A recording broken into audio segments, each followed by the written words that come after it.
shit now. Oh, shit gets weird. Yeah. All right. So it's like tasting wine. Like, you know how, okay, have you ever done wine tasting? Yeah. But like, not just like wine tasting where you go and you get a bunch of free samples and you get hammered, which by the way is That's also wine fun. tasting. Also fun.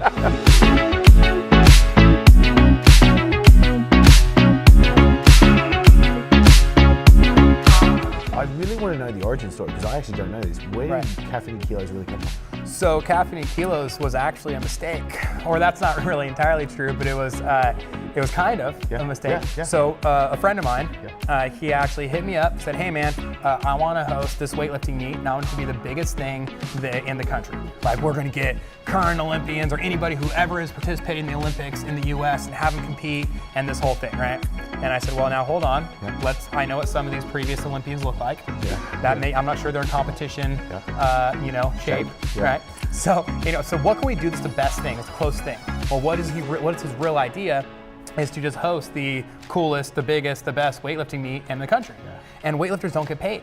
So I said, well, how do we do that?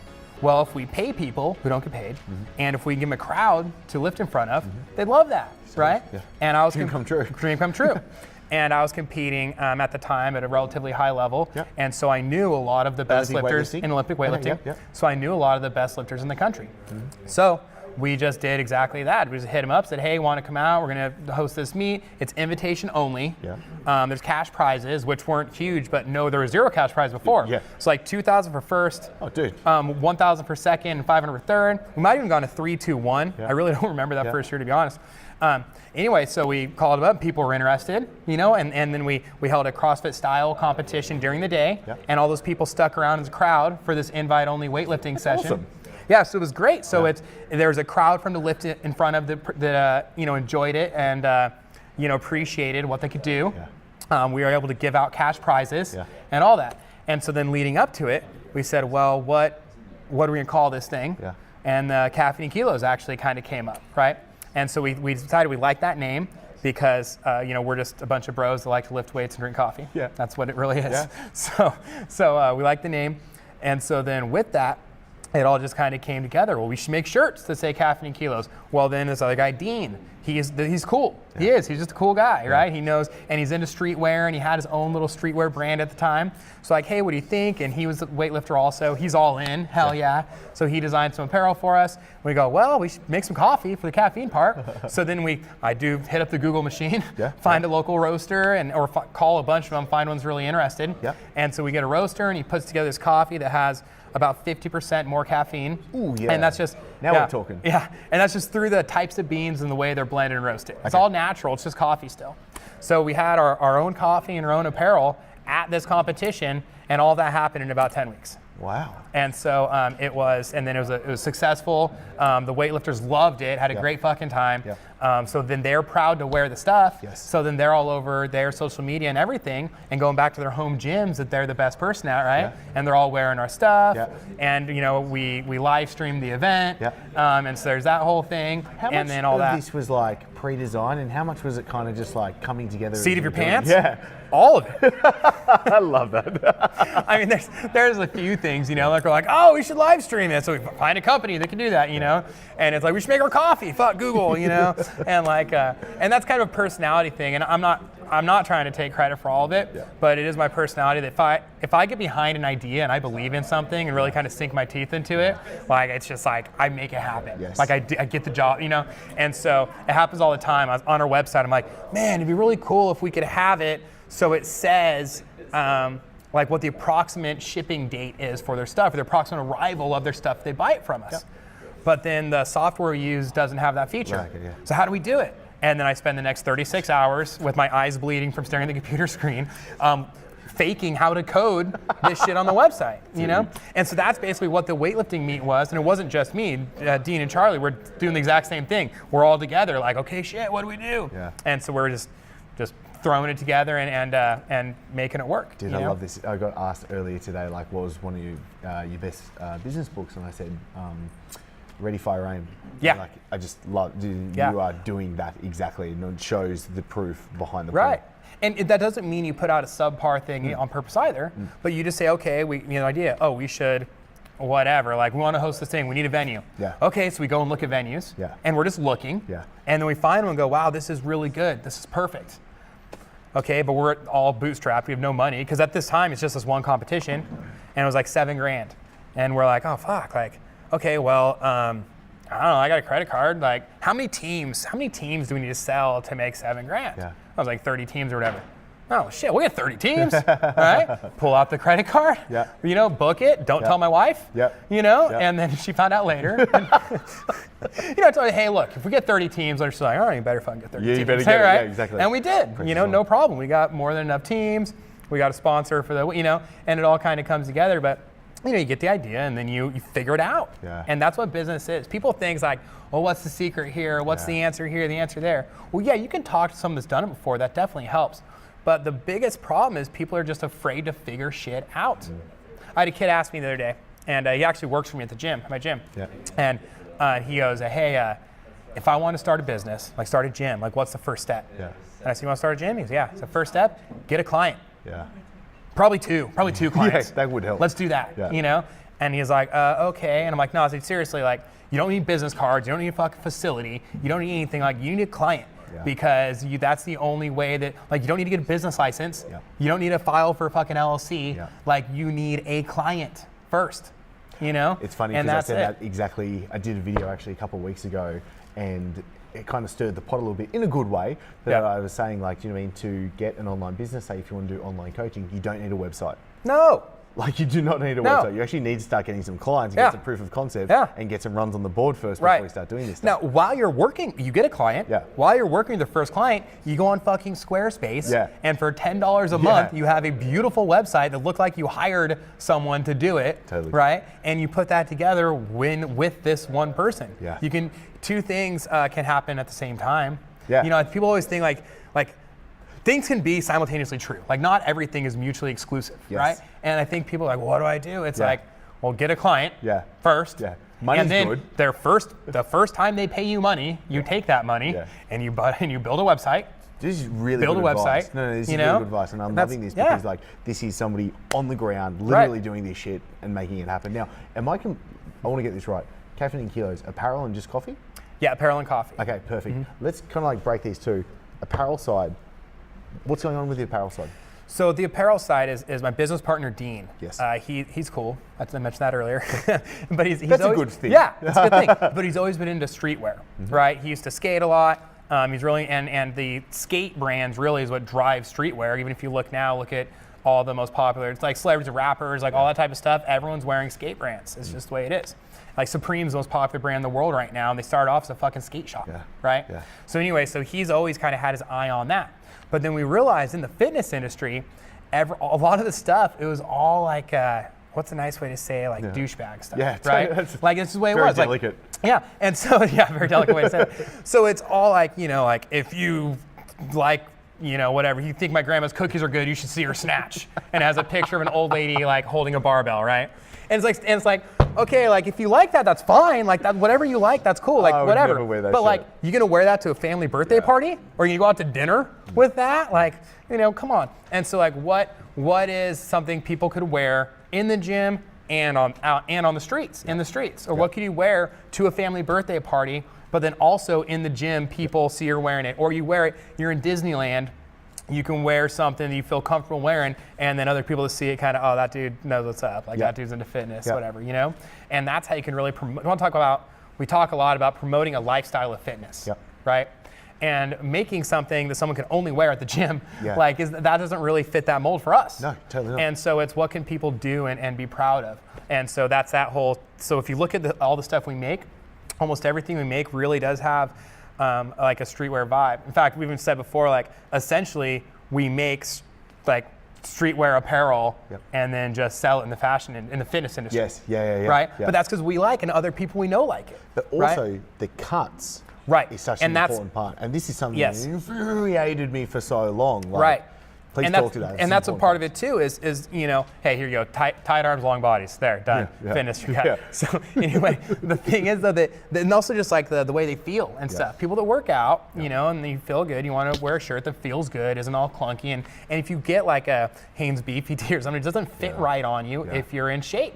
It doesn't. It's all hella short because your shoulders are broader and doesn't fit right. You know, things don't fit right. I would go shopping and crack the shit because I'd just be like, I'm done. I'm out. I can't do it anymore. It's just it. And so you want to get the right cut and the right material and everything. And then, so normally, but in back to that kind of like streetwear skate brand thing, those a lot of times are on like Hanes Beefy tees. That's what it is. So you take that design inspiration and that type of a thing, and you put it on a shirt that people in the fitness industry feels good and they want to wear, would like to wear. And then like, there it is. So now it's clothes that fit good, fit the right way, feel good, and look cool. And it's all like tied together. Totally. Because I'd see Jay a few times and I'd see him wearing the shirt. So I'd be like, Jay Freesia, want some context. And I'm like, it's a good looking shirt. Like, it fits really well. Like, you just don't normally see that. And why you're doing such a good thing. Now, twice the amount of caffeine. Let's talk about this. 50% more. 50% more. Come on now. More. My bad. I'm geeing it up for you. How does this actually come about? So there are different types of coffee beans. Like anything, and so some kinds of beans have higher caffeine content than others. And then also the way you blend them, so if you take a higher, so there are some beans that have like twice the caffeine, but they generally don't taste as good, right? So in fact, I'll tell you, so there's one type of coffee bean that's called Robusta, and is known in the coffee industry as like just being fucking gross. Like if you tell someone you put Robusta in your coffee, there's like, oh shit, like you're like shunned from like the association, you know, this whole thing. But there are, like everything that's bad, there is the like best of the stuff that is generally not considered good. An example of Robusta is a hospital, like hospital coffee. Like it's always super watered down, but gets you really fucking jittery. You're like, how is this coffee gonna be so jittery, but it's so watered down? Well, it's because it's Robusta. They take cheap, shitty beans, because they have twice as much caffeine, you don't use as much. So you can use less of it, and then also because it's bad quality generally, it also you get kind of jittery even though it was just shitty, right? So what we did is we talked to our roaster and he was really into this project, right? He was like, this is really interesting, right? He goes, normally people call and say I want the best coffee ever, but how many times can I produce that, right? He's like, this is something I can really get behind. Like it's gonna want something to taste good, but also like a whole side, like a different aspect of it, a different way to look at it, different lens. So he actually found a Robusta that's pretty good. Like you could actually drink it on its own and you wouldn't know that you would have no idea it's Robusta, right? But it's super expensive, but whatever. So what we find is if you get this Robusta, you could drink alone, you maybe wouldn't want it, whatever, but so it's really expensive and it tastes pretty good. And then you also take really good, high quality, and therefore also expensive, other beans, like the other type of beans. Now you can blend those in a way to where it tastes fucking great. So if you take like really good, high quality, expensive coffee, and then you take the best possible option of the one that generally isn't as good, but has the higher caffeine, and you blend them in the right proportions. So we did a bunch of testing. So we tasted, he'd done like 25%, 50, 75, whatever, like all these, and then with all these different types of blends also. And so we tasted and tested all these different kinds. And there was for a brief moment, we had a thought, said, maybe we should just make it on purpose to just taste like gasoline. Like just fucking like we'll still drink it. Light them up, you know? And they're like, nah, that's silly, you know, like we want it to be good. So anyway, so then we got it and it actually blew us away. And the roaster was really funny. He's like, I gotta tell you guys, this blew my mind. This is really good. Like I had no idea that I could like make a higher, like that I could do this. So he like blew himself away with the project. Like he was really pleased with it. So since then we actually have a couple, then we went back to him and said, it's kind of funny, we say, hey, so now you said everyone just comes to you and says I want the best coffee possible. Well, we're gonna say that same thing. You don't have to worry about the caffeine content, but here's the catch. We wanna know that you're gonna put out on this, so here's the deal. It's gonna be called Roaster Dave's Signature Blend, and your face is on the bag, right? So I took a picture of him and we made it like grayscale. It looks like a drawing, like an outline. And so if you go, we sell Roaster Dave's Signature Blend and his face is on the bag. That's awesome. So if you ever want, there's some advice, you want someone to really like put out and not mail something in. Put his face and on like, put their face on the product and guarantee you will get their best foot forward. That's really good. Right? Because you're bringing him on board, which is such an important. Right. And he loves the company. And then, so we just recently released another blend, because the PR blend, that's our original, it's a light roast. And it's really good, really flavorful light roast. Yeah. So then we just released a dark roast, like a super dark roast. Yeah. And it's, we call it the Night Train, right? Night Train cometh, right? Anyway, so we call it the Night Train blend. And we actually, it was kind of fun. We got like 100, we started talking about when we were kids, and the train whistles. Yeah. So we bought like 300 train whistles. And like when people would buy the Night Train, they would just throw the train whistles in with it, you know? And they say Caffeine and Kilos, Night Train. You know, we have some here. If you want one, I'll get you. Dude, anyway, that's pretty really funny. Like, it's really good. It reminds you of your childhood, right? Yeah, like, you have a train whistle when you were a kid? Like, everyone did, right? Yeah. So these big, bulky, you know? Yeah, so we got these train whistles. Anyway, so now we have like a light, medium, and a dark. And the light and the dark have the higher caffeine. The medium doesn't, but it does have our roaster's face on it. So there's that. That's a good thing. You know? Yeah. So okay. When it comes to the quality of the coffee, and okay, there's a lot of different coffee companies out there. Some, I won't name names, are saying they're much superior quality, and I'll be perfectly honest, one of them as well, I have like their black coffee version of it, and I just don't like the taste of it. Right. And I'm like, I'm not even going to drink that, do you know what I mean? Because they put other stuff in their coffee that makes it special and whatever. But the black coffee of it, I just don't like. Talking about Phil's?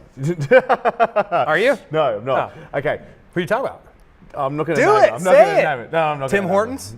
No. You ever been to Tim Hortons in Canada? I haven't. It's Canadian. It's like it's in Canada. It's called Tim Hortons. I just call it Horty Who's, right? Anyway, and they actually have really good coffee. But if you just order, say, I want a medium coffee, and you get it, and there's all this shit in there. Yeah. It's like cream, and it's like, man, like, do I have to say black? Like, well, I should have to ask for the cream. Yes. Okay. Yeah, you know? I completely agree with you.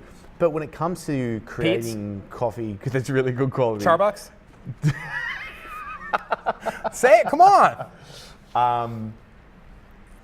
It's like a loaded gun. Okay. All right? All right, gotcha. Just like that. All right, okay. It's cool. All right.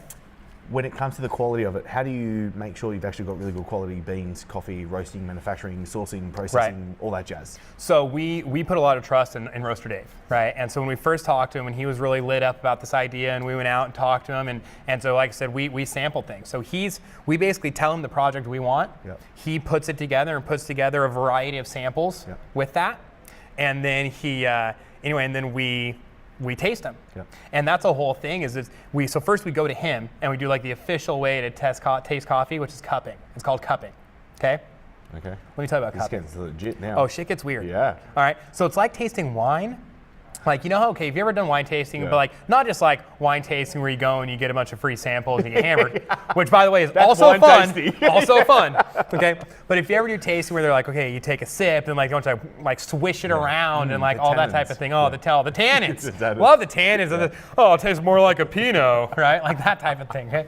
So it gets like that. It's woody. Woody. Oh, it's a real woody taste. I'm going, do I want to drink a woody taste? Like, I don't know.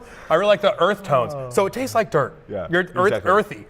Tastes like dirt. What the fuck? Yeah. Anyway, so actually, I really like, we can talk about, I actually really like wine. We can talk about wine. That's, well, from California, you get spoiled with wine. Good. Right. Anyway, so with the coffee, you do the same thing. So with the cupping, how you make it is it's not a pour over or anything like that. You grind it finer than normal, and you just put the powder in the bottom of the cup, and then you pour water that's the right temperature.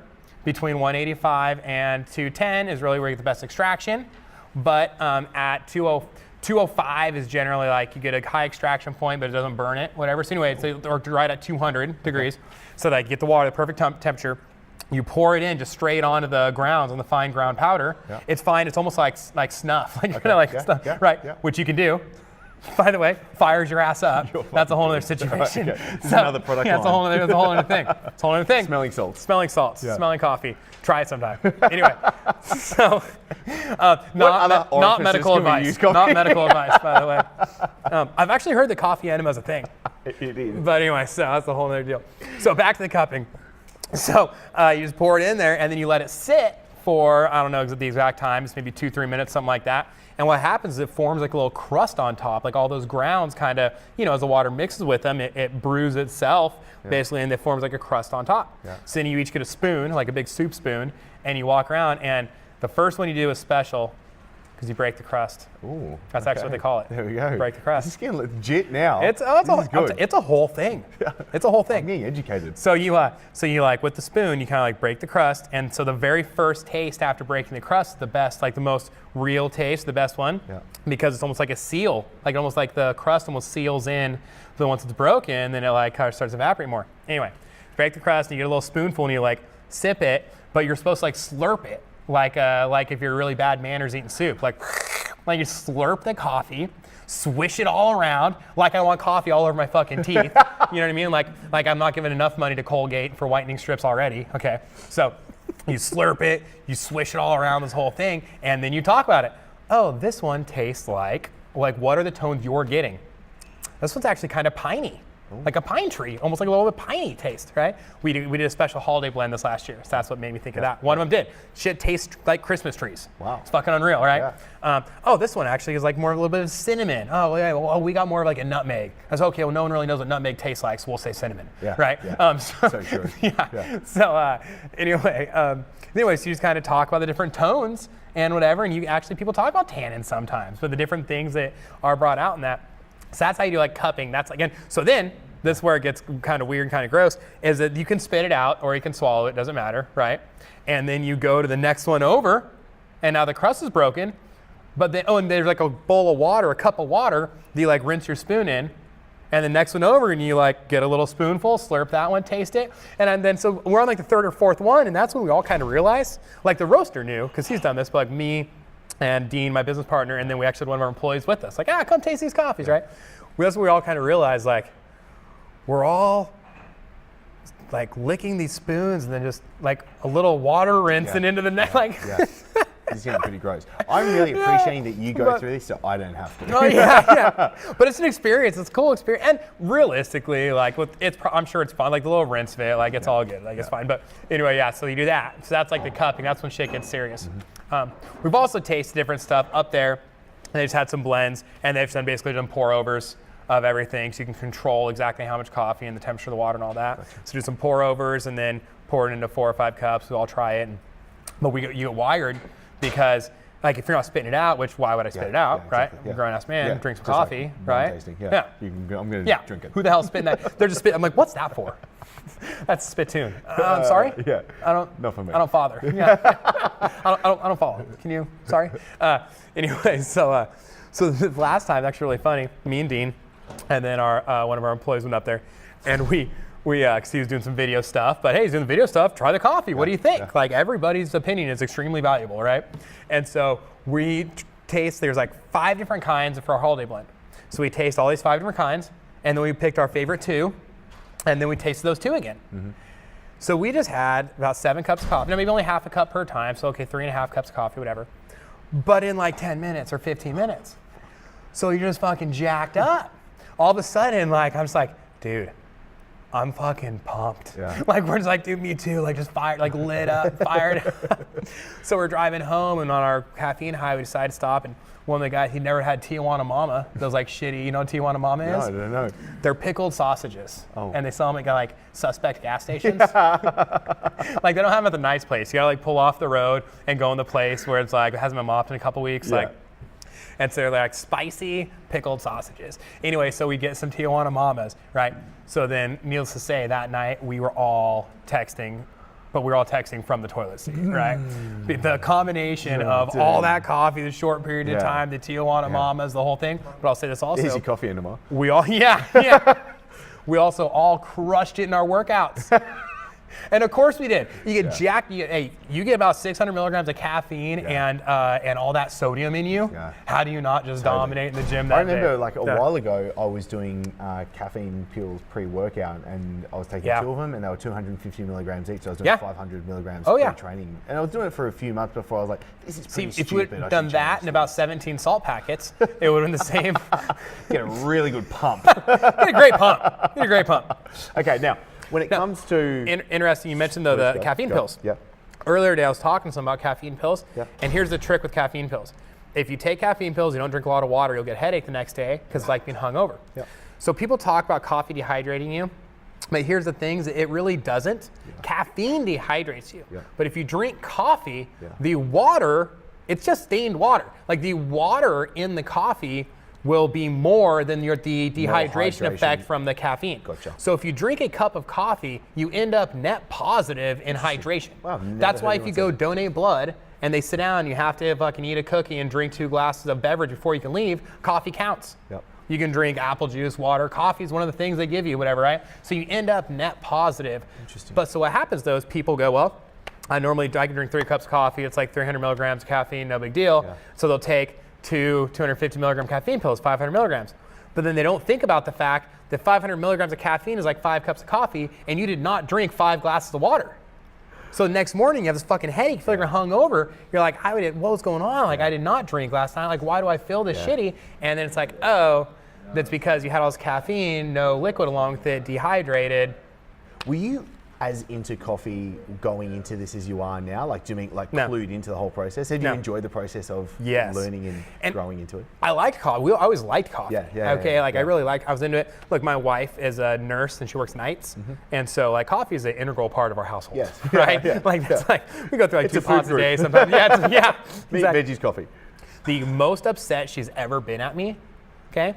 One morning, I get up. I'm doing something on the computer, whatever. It's like we need a new one. It's kind of broke, and I'm like, fuck it. And she's sleeping. She worked the night before. Yeah. I go to the store, buy a brand new computer, new printer, all this thing. It was like in a hurry type thing. Yep. I get home, she's awake. And she's like, I was trying to text you. I didn't look at my phone. I didn't know. But I walk in, and she was just so upset, disappointed. And I think, fuck. She's pissed because I just bought this brand new computer, printer, monitor, the whole thing. I didn't say anything. But like, we needed one, and I need it now. I was like, sorry, I know we needed one. She's like, you didn't make coffee. She didn't give a shit that I just went and spent whatever $500-600 and didn't say a word to her about it. Yeah. She could care less where I had been. Yeah. She's like, you didn't make coffee. And she goes, I depend on you for one thing. And that's every day when I get up. There's your husband duties, you always make coffee. You didn't make coffee today. I was like, fuck, I didn't even think about it. Didn't even dawn on me because I immediately had something I had to do and like I caught up in that. Right. I was like, fuck. And then I thought, man, I need to step it up a little bit. If that's the only thing, she should at least depend on me for 2 things. Holy shit. So good. Okay, what's the one thing that you want the viewer to actually do from today? Make the most out of the time they've spent with us right now. What do you want them to do? From everything that you've learned, when it comes to absolutely everything, do you want them to? Okay, so here we go. So let's get weird. All right, as I'm getting older and do more business stuff, I get a little weird. All right, so next time you drink coffee, get a black coffee. Now, when you don't just drink it, but actually take a sip, okay? You can do it when no one's looking. You can put your hand there. Anyway, take a sip and swish it around a little bit, just a little bit, like swish it around your cheeks, and then see what it tastes like, and don't fucking answer coffee, okay? Right? Like that thing, like, what do you taste in this? And if the only thing you can taste is coffee, try again. Can I be real with you? Because I did this morning. I drank a coffee purely for the stimulant effect. Oh no, that's what. I totally did not actually. Like, if you said, "What did that taste like, Chris?" I'd be like, "Ugh." Well, it's just that's habit. That's everything we do in life. Yeah. It's like mindfulness, right? Like people are not mindful. Shit, I'm not. Like I'm as guilty as anybody. But like you're doing, it's like if you ever do meditate or like the Headspace app. One of the things he says, like, try and every time you stand up or sit down, notice it. Yes. And then the next day he's like, how many times did you count? I was like, fuck, 0. Yeah. Right? Like then he's like, so today try and do that again. If you only get 1 or 2, that's still really good. Yeah. Next day, how many did you count? And I'm like, a goose egg again. Yeah. Like son of like son of a bitch. Like if I don't realize when I'm standing up or sitting down, like of course you just drink coffee because you like the taste of coffee. Like I like the taste of coffee and I like the stimulant effect. Yeah. So I'm just drinking the coffee, right? So do a little mindfulness practice. Yeah. And also, I think people just don't think about it, whatever. So get a cup of coffee, just black coffee, take a sip, and just taste it, and see what you can pull out of it. You know what you might be like, oh, actually, it tastes a little bit like licorice. It does taste a little like our holiday blend tasted kind of piney. And it's kind of a cool thing, right? That's really cool. So, anyways, that would be a fun thing to do. What I want to do is I'm going to pop a link to the private Facebook group that is the Success Driver, part of what we're doing in this show right now. I'm going to make a thread specific so we can gather the answers. So I want you to swish actually tasty coffee, go to the private group, join us, and actually let us know. Yeah, get weird. I'm going to do it tomorrow morning, and I want to see it too. And if you want to go like, if you really want to step it up, You get 2 different blends, wherever you're going. Like you get one, your buddy gets one, whatever. Black coffees, you do it. You switch, you do it, and then you can talk to each other. This is where I want to make sure that you get the most out of being here, and I want to hear from you. So if you've enjoyed this episode, click like, and make sure I can send you the new episodes each and every week. Be sure to subscribe and hit that notification bell. Also, I really want to make sure that I'm giving you exactly what you need. So comment below. I want to know what you're going to take away from this episode. And the best conversations after every episode always happen in the Breaking Success Tribe. I'll pop a link below for you to join the free group so you get access to the guides, the live streams. I'm in there answering your questions personally each and every day, plus you get all the episodes as well. So thank you so much for being here and joining us. I'm really looking forward to seeing you in the next episode.